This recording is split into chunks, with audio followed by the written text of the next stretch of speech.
You felt it before you saw it, a deep hum that vibrated in your bones. It was a Tuesday morning, utterly normal. The coffee was brewing. The news was on.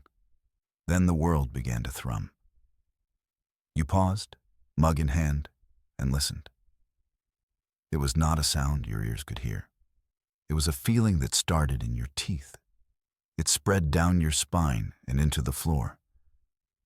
Outside, birds stopped singing. Traffic seemed to slow, then stop entirely. The sky, the perfectly normal blue sky, began to shimmer. It looked like heat haze on a summer road. But this was everywhere. From horizon to horizon, a silent, universal vibration that promised something was deeply wrong. You were not alone in your confusion. Across the planet, every person felt it too. Every human stood still, looking up, waiting. Then the voice spoke. It was not a sound that traveled through the air. It bloomed inside your mind. Perfect and clear. It spoke in your native language. It spoke to every man, woman, and child at once. The voice was calm, ancient, and utterly indifferent. It announced that your existence had been noticed.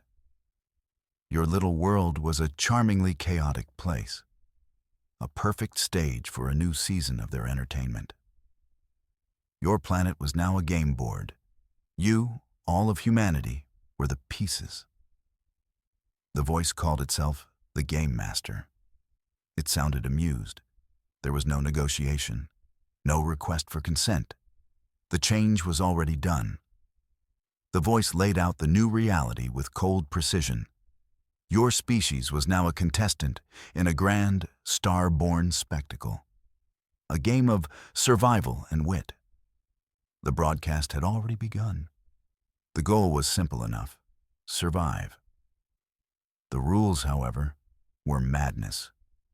Your laws of star science were now merely suggestions. The fundamental forces of the universe were now variables. The game masters could change them at will, for their own amusement. You saw it happen outside your window. Your neighbor's prize-winning roses turned to shimmering glass. Then they evaporated into mist. A car down the street floated gently into the air. It drifted upward about 20 feet. Then it dropped like a stone. The impact made no sound. Gravity might flicker like a bad light bulb. Solid matter could lose its integrity. The sky could cycle through impossible colors. The voice explained that each cycle, each round, would introduce new rules or remove old ones. Your only constant was change. Your only hope was to adapt faster than they could break you. Their first test arrived without warning. They sent it to test your resolve, expecting chaos.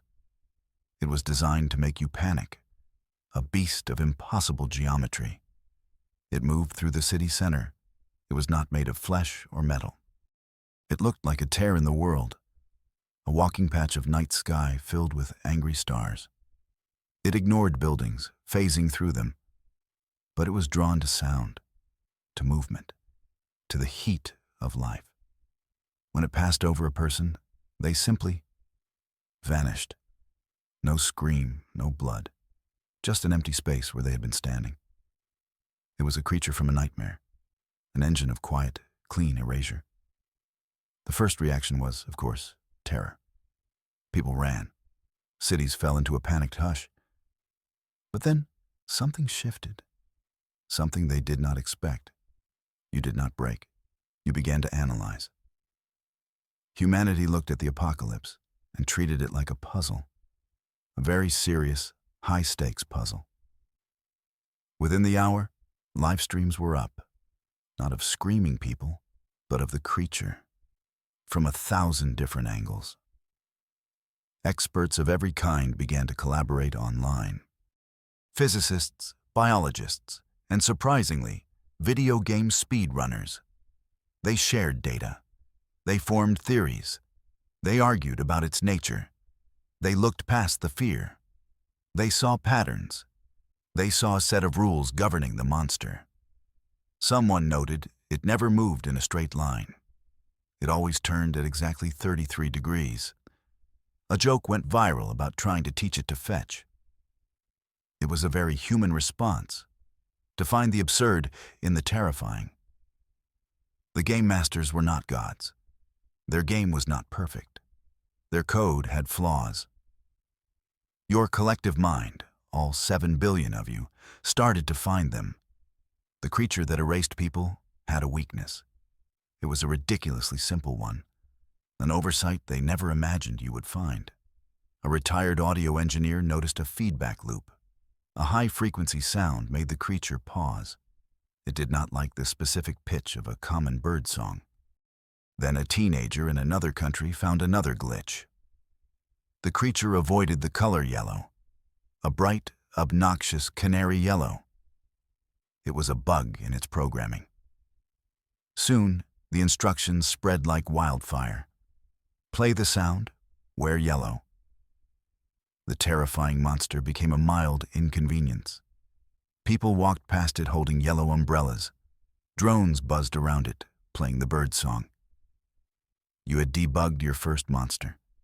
You felt a surge of defiant pride.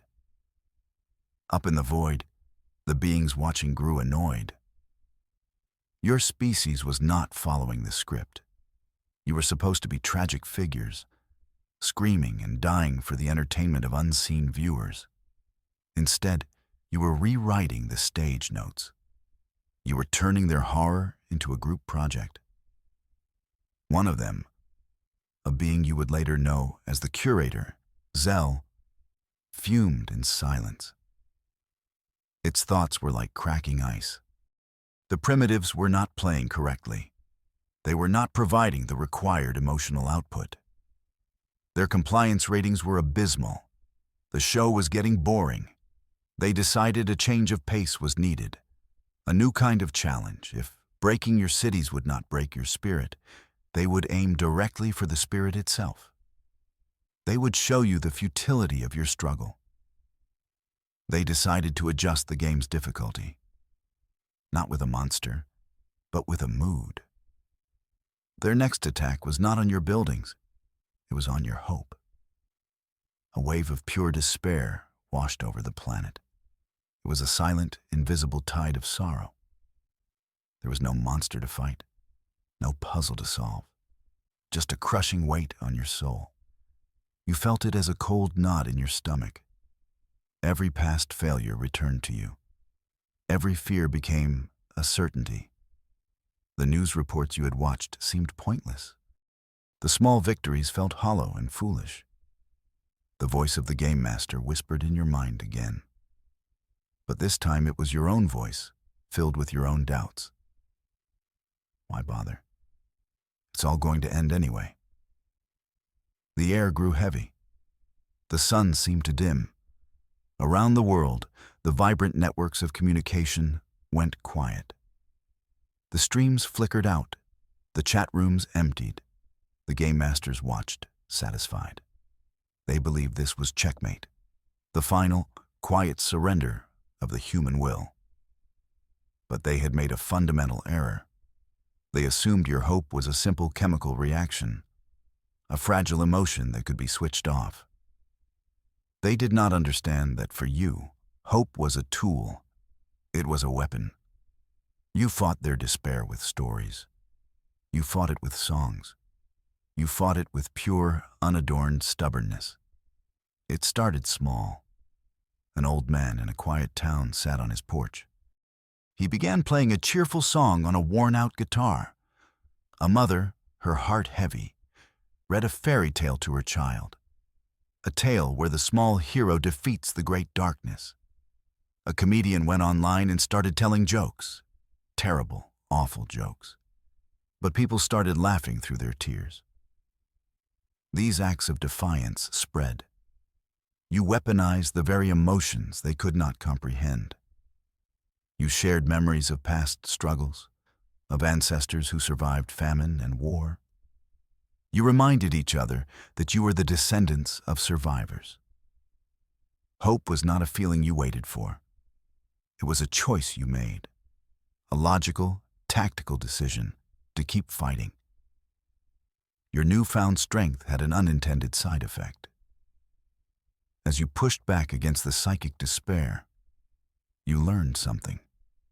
You learned the shape of their network. The despair wave was a signal, and you learned how to send a signal back. A small group of neuroscientists and hackers found a back door. At first, it was just a whisper, a flicker of static on the Game Master's command screens. They dismissed it as a system error. Then the whisper became a word. It appeared on their private channels, a single word in every language they had ever cataloged. Hello. Then you sent a longer message.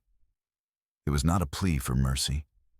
It was not a declaration of war. It was a highlight reel. You sent them your art, your music, your greatest scientific discoveries. You sent them a baby's first laugh, and a defiant old woman shaking her fist at the strange new sky. You showed them who you were. You had hijacked their broadcast. Your message went further than you knew. It did not just reach the Game Masters. It went out across their entire network, a network that served trillions of viewers across the galaxy. On distant worlds, under alien suns, other eyes took notice. The boring show about the screaming primitives suddenly got interesting. They saw your message. They saw your defiance. They saw the logic of your hope. The game was no longer a simple contest. It was a story, and you were the heroes. Across the galactic networks, new channels opened up. Beings of 1,000 different forms began discussing your game. They started rooting for the strange, clever apes who refused to die. The ratings soared for all the wrong reasons. The Game Master, the Elder, one known as Zell, was enraged. Its cold composure finally shattered. Your defiance was an insult. Your hijacking of their network was a rebellion. But the worst part? The audience loved it. The other star-born civilizations were enthralled. Xel was losing control of its own production. Its voice boomed across Earth again. This time, there was no amusement in it. Only cold fury. It announced the game was ending. There would be one final stage. One last challenge to decide your entire existence. There would be no more glitches to exploit. No more hope to weaponize. Just a single, unwinnable test. The challenge was broadcast into your minds. It was a masterpiece of cruel design. You were to build a stable gateway, a portal to another star system, but the physics of the game would make it impossible. The energy required would tear your planet apart, and you had only one day to complete it. The rules were clear. Succeed, and you would be elevated to join the galactic community. Fail, and your sun would be extinguished. It was a test you could not win. They gave you a task, then made the tools to complete it fatal. It was a public execution disguised as a final exam. Humanity stood on the edge of a choice between two different kinds of oblivion. You knew you could not win the challenge they presented. Building the gateway was a trap. So humanity, in a moment of silent, global consensus, decided to change the game. You would not pursue the victory they offered. You would pursue a different kind of victory, one they never even considered. Your collaborative networks came alive again. But this time, you were not analyzing a monster. You were analyzing the game itself, the source code of their imposed reality. You had the glitches. You had the backdoors. You had felt the shape of their network. You had the mind of a species that loved to take things apart to see how they worked. The plan was audacious. It was beautiful. It was the most human thing you had ever done. You would not build their gateway. You would build something else. You would use their own reality-bending engine against them. You would feed it a logic puzzle it could not solve. You aimed to crash the entire system from the inside out. Your final move was not an attack, it was a logical cascade. A bit of code born from a bird song.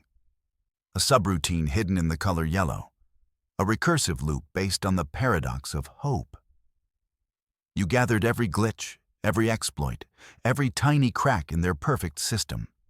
You wove them together into a single, elegant virus. You did not have to build a physical machine. You just had to think it.